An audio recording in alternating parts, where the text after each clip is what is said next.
the last decade, longer if you go back before the limelight, the Lumineers have captivated audiences, sometimes solemnly, sometimes as huge choruses of sing-alongs and fun. Their material's super relatable. The themes, the melodies, enough for everyone to latch onto in their own way. I'm sure this term has been thrown around a lot, and maybe annoyingly, but folk music. I had a music teacher once tell me that folk isn't a genre or a look so much. It's the music of the people, the folks. Wesley and Jeremiah have created just that, and today I'm excited to welcome them. A band with a great collection of hats, the Lumineers. Thanks for having us. Yeah, got one on the floor Absolutely. right here for you, man. We're, of course, pumped to have you on our Audacy Beach Festival, December, by the beach in Fort Lauderdale. Doesn't sound so bad, huh? No, sounds really good. And congrats on bringing out all the info about the new album, Brightside. Out in January, the title track out now. Congrats. Yeah, we've been sitting on it. It feels like forever, but it's only been a few months. So normally you make a record and then they tell you to just wait around and twiddle your thumbs. And so this has been a little more of like an instant gratification to have it out so quickly. It's pretty weird that your third album came out just months before this pandemic stopped everything. Now we're looking at a new record in January. Like, what were the conversations like, and how did you decide to get back to work on making more music when the previous songs maybe didn't get the time that they deserved?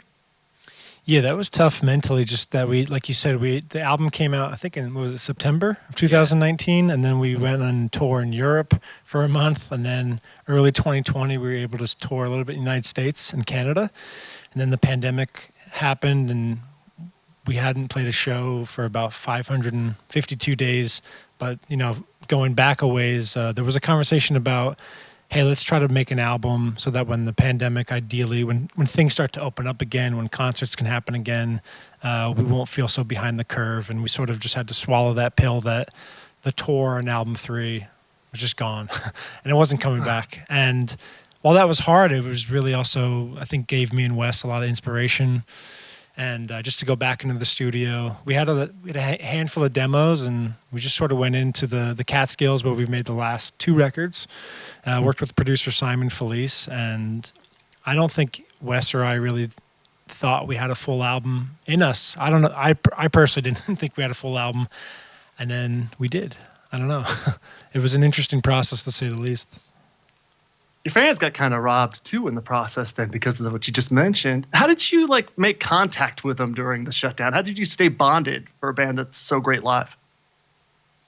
I was doing a lot of, we live apart now. So Jared lives in Italy. I live in Denver. And so I was doing a lot of those live streams, maybe I would say 10 or so over the time period. And that was a good way, I think, to keep some sort of communication alive, some sort of pulse between us and the fans that come out to shows, the people that enjoy our music. But it's not the same. It's not a substitute for the feeling you get to be in a room with people reacting to music. It's what got us to fall in love with music in the first place was going to shows as kids and even now. So I think, if anything, it's shown a light on that you can't really replace the real thing. And we all know it. Even if let's say you work a sort of more traditional job and you're doing all these Zooms, you understand that there's an energy in a room when you're coming up with ideas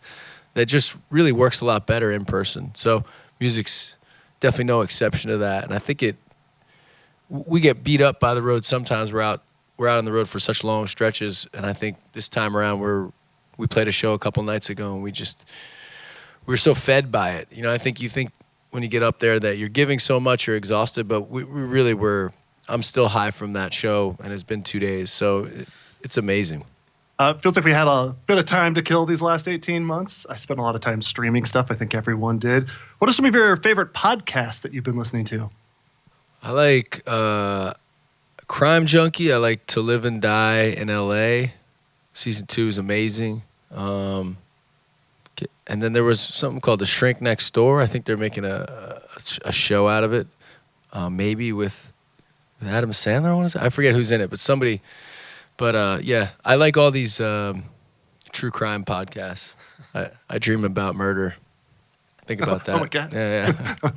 Oh boy. This Bright album's Side, your about title murder. track? This album is all about murder.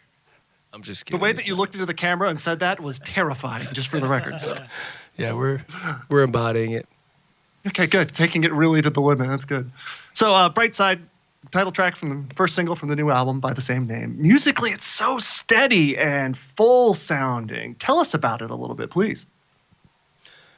Yeah, the album felt like it felt like we were kids playing around with this. Like if you were learning how to paint and you had all these new colors, it was like that. There was an innocence to the approach. In the downtime, Jared made a really beautiful solo record called Piano Piano that, if you haven't heard it, it's beautiful. It's like if you've heard Patience or April on our albums, it's along those lines.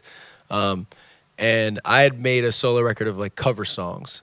And when I went into the studio to do that, it was very spontaneous and sort of like I'd get to the studio and have no idea what I'd be recording that day, which was completely the opposite of the really poured over and planned out approach that we take on a typical Lumineers album.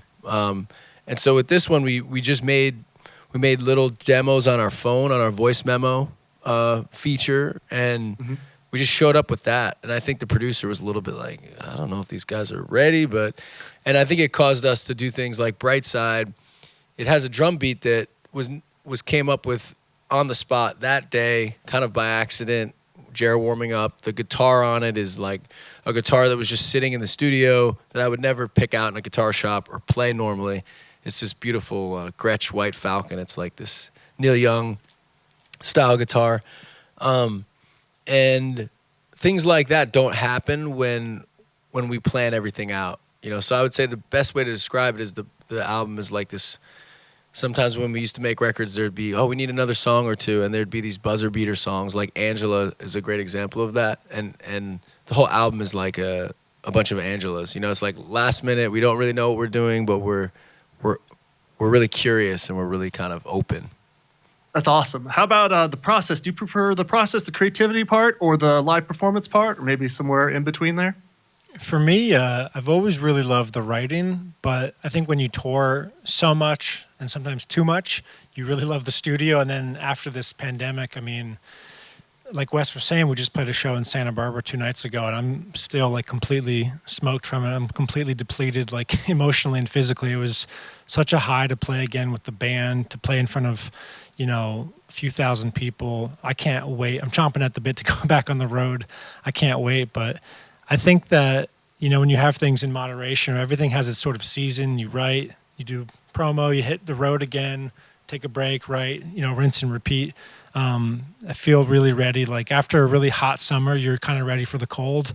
And I guess using that metaphor, whatever we just went through, I'm really ready to get back out on the road and tour again, because it did feel a little bit like we were making up for the 3 tour. And then we have 9 brand new songs, most of which are probably going to make the semi-permanent set list, which going into this record with Wes, I was like, if we have 2 new songs that can make the set list, I think our fans would be stoked. And we probably have like 6 to 8 that very well might make the permanent set list. So, it's just really exciting right now for us as a band. We feel really excited to get back out there. Cool. I'm talking to you on the day that Nirvana's Nevermind turns 30 years old, which is mind-blowing to me. Your thoughts on that record and how you were impacted by it, if at all? Yeah, I mean, it actually came up with friends talking about the album, trying to explain the approach a little bit. And I think for me, I went to, we called them teen canteens. Like every school had some name for them, but it was our dances, middle school. So grades 6 through 8. And I remember we'd be in mosh pits and the parent, chaperones were trying to break everybody up, but it was always to Nirvana. Like it was part of the popular culture, but in this really, you felt like it was speaking directly to you. There was something, he had a direct line, a telephone line to your ear. It was strange, Kurt Cobain. And the way he wrote lyrics was so, you brought up folk music before, and folk music is more, I would say, can be very literal, and you can almost read the lyrics and hear a story and sort of feel like you get it exactly, and maybe everyone in the room sees it that way. And I feel like Kurt Cobain was more like an impressionist painter. You know, it was like there was something about how he explained something that everyone understood it in a primal way, but maybe took it in differently. And that's a very special, it's like a poetic way to write as opposed to really on the nose. And so a lot of this album, I was telling my friends, it was written from that Neil Young, that Kurt Cobain kind of style of speaking in riddle almost, you know, saying the things that shouldn't make sense, but they do. I don't know what it is, but that's the beauty of poetry. And when it happens in music, it's really special. So I think he was, from a lyrical perspective, a real poet in that way, a really mysterious writer that there's a weird alchemy to that, but everyone remembers certain lines from certain songs. Everybody kind of knew what he felt when he was expressing that. And I think to bring it back to like something like Brightside or the album or the song, a lot of it was a feeling trying to be expressed. It was a feeling more than it was a story. And someone like Kurt Cobain, so a band like Nirvana, I think inevitably had such a big impression on us because that was the biggest music of the day. That was like, for my parents, it was the Beatles. For us, it was a band like Nirvana. What you're saying about the lyrics, like it got derivative where other people were trying to do that and it did not. I won't name names, but it did not work the same way. Yeah, it's a weird, ridiculous. I like that word alchemy. It's a weird, there's no formula to what he was doing. I think it was a subconscious expression, you know. I think that he wrote over and over and the right things poured out and he knew when to recognize that and the right sound even, you know.